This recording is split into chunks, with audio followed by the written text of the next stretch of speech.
Senator, thank you very much for your time, and our thoughts to all of you in Florida, all your constituents, and the incredible work being done down there by Governor Scott and all of those emergency responders. You tweeted this morning that you believe some of the lower keys should be evacuated. What is that based on? Why is that?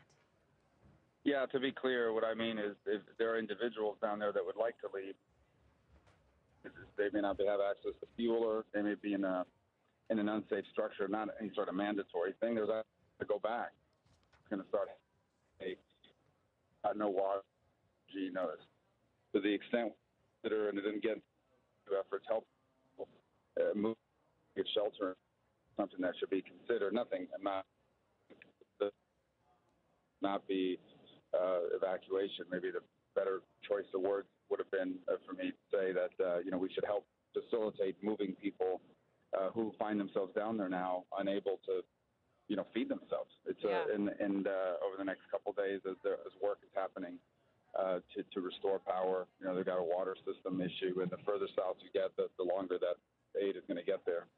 Look, it's scary what we're looking at. We're looking at these new images out of Key Largo and some of the lower Keys, and the fact that FEMA is saying you've got a quarter of the homes in the Keys that are completely demolished. You're in Jacksonville right now. Look, this storm turned, and it turned fast, and Jacksonville got a whole lot more than it was betting on. What are you seeing in Jacksonville? What's needed there? Well, we're about to arrive. We haven't seen yet. We've seen the images and been talking to the mayor and local officials. They had a lot of localized flooding, widespread and closer to the water, obviously. And they actually had a numerous, it sounds like, I saw a report upwards of 300 people that had to be rescued. Incredible work by first responders. And now I think our thoughts are turning to some of the other issues here. Obviously, still safety. We had 13 kids yesterday in Bonita Springs go to the hospital because of carbon monoxide poisoning due to generators. Then obviously there are a lot of people still in need of emergency sheltering. We talked about the Keys. There are other places where people aren't going to have housing for a significant period of time, and FEMA has a program called Transitional Sheltering Assistance for eligible disaster survivors. So there's trying to facilitate that process to make it as quick as possible. So these are the sorts of things to start thinking about. And then just the economic damages.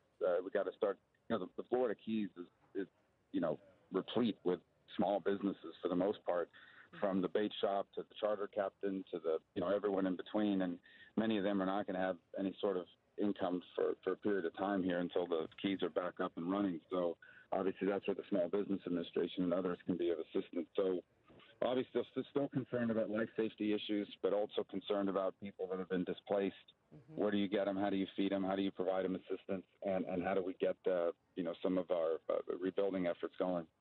Of course, Senator John Berman is with us. And look, he's been down covering the storm from before Irma began in Miami, and he's got some questions for you as well. Senator Rubio, just off the bat here, I've been saying this to every Democratic and Republican office holder.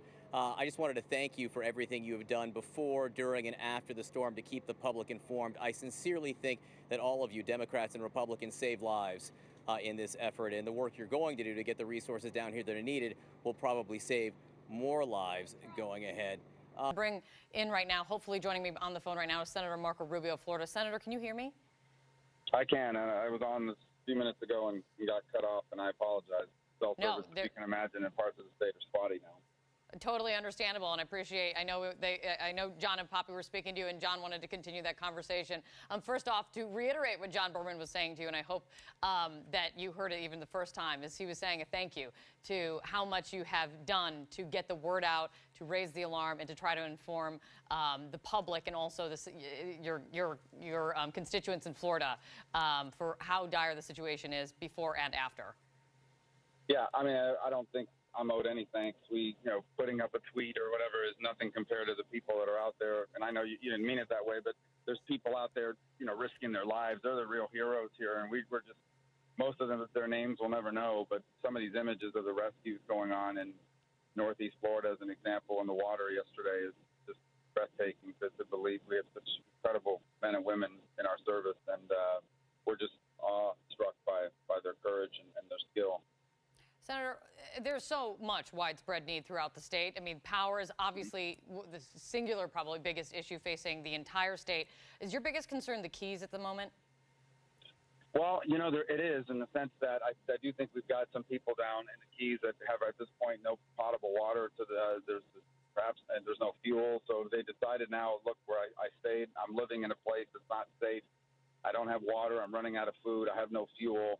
Do we either have a plan to get them assistance quickly, and or if they want to be moved to a safer place, the ability to do so? I think perhaps I made the mistake earlier today of using the term evacuate, because that's a very sensitive term in the Keys. We're not talking about forcing people to leave, but certainly having resources available for relocating people short term if they choose to do so. Now, you got a reverse problem, and that is a lot of people wanting to come back, and I think that's going to start happening today as well.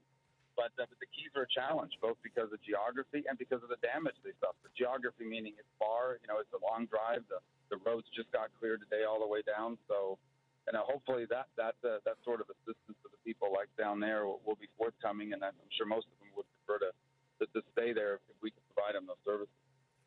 I know that you were able to view some of the damage from the Keys yesterday. I think you were aboard. You were with the Coast Guard along with Senator Nelson. Do you think a lot of folks who want to try to get back into the Keys right now, do you think that's a mistake? Well, it depends where you're going, right? And certainly I'm not one to say someone to a free citizen of this country that they want to go back and see their property and go back home. They have the right to do so as long as they're not getting in the way of emergency efforts.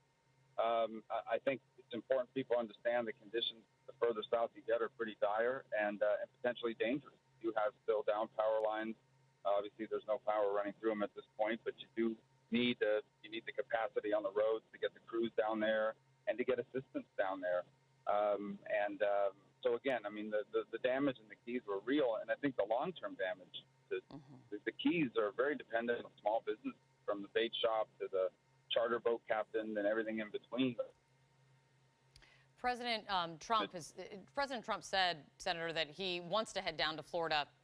Do you want him to come? If he does, what do you want him to see? Well, that's a great question. I do want him to come. I think it's always helpful when the President of the United States comes, and I think we'll do so in a very responsible way like they did with Texas. And that's the challenge here is, what do you show them? Because there's so much. We've never seen a storm like this. From Jacksonville to Key West, that's the length of the state.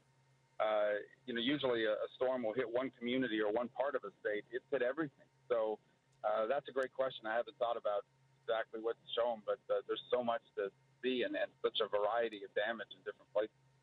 Yeah, you've seen a lot from this storm, from bird's eye view and from on the ground. You've also seen, of course, the destruction from hurricanes and storms in Florida's past. What is most striking to you about Irma? The scope of it. It's a statewide storm.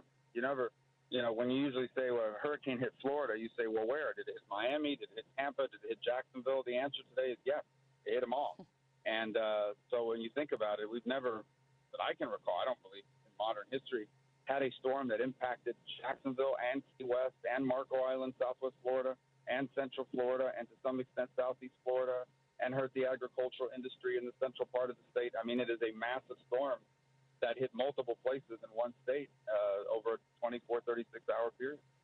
Yeah, you put it in pretty stark relief right there. And Senator, really appreciate you jumping on always, especially when Florida's still facing the aftermath of something like this. We appreciate it. Well, can I just say thank you guys for your coverage. You guys have been a huge voice in all this, providing this coverage and informing a lot of people. And watching some of your reporters out there in the middle of these storms, almost blown away a couple times. And we'll talk about politics another day, but the word out on this has been critical, and obviously all of us down here are grateful for it. Thank you so much, Senator. Really appreciate that. I'm sure all of our folks on the ground heard that and appreciate that. Thank you so much. So.